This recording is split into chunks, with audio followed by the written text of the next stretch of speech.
బుద్ధునోడు కూడా అట్లా మాట్లాడాడు. అవే అంటున్నా, అందుకే అంటున్నాను వాటిని మూర్ఖత్వమా అజ్ఞానమా, దానికి పరాకష్టంగా దానికి కొత్త పదం ఏం లేదు. ఇప్పుడు వెతకాలి, ఇప్పుడు ఏమైనా ఉంటే ఈయన కొరకే వెతకాలి ఇంకో పదాన్ని. చేసి చూడ మనం ఒకటి పథకం రద్దు ఇవాళ ప్రకటించాను, ఇవాళ ఇది ఆపేస్తున్నాను ప్రకటించమని ఒకటి చూద్దాం. జూబ్లీహిల్స్లో ఓడిపోయేది ఖాయం కాంగ్రెస్, తెల్లారే చూస్తాం ఎన్ని పథకాలు రద్దు చేస్తాడో. పనికి మాలిన మాటలు, చేతగాని మాటలు, ఒకటి మాట మీద నిలబడే లక్షణం లేదు. ఎవడన్నా మాట్లాడతాడా అట్లా? గంత పెద్ద బాధ్యతలు ఉన్నోళ్ళు.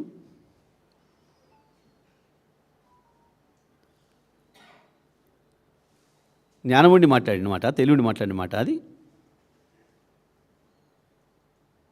మూర్ఖత్వం, అహంకారం పరాకాష్ట అది. అధికారం ఉందనే అహంకారానికి పరాకాష్ట ఆ మాట. ఎవడబ్బా సొత్తు కాదు. ఒకసారి ప్రజలకి ఒక సంక్షేమ పథకం ప్రారంభమైందంటే అది వాళ్ళ హక్కు అవుతుంది. ఆయన కాదు, ఆయన తాత ఇంకోటి వచ్చినా కొనసాగించాలి అది. ఆయన ఇంట్లోకెళ్ళి తెచ్చియాలి బంద్ చేస్తానికి. కొండారెడ్డిపల్లి వ్యవసాయం చేసి తెచ్చియాలి వాళ్ళకి. ప్రజల హక్కు అది.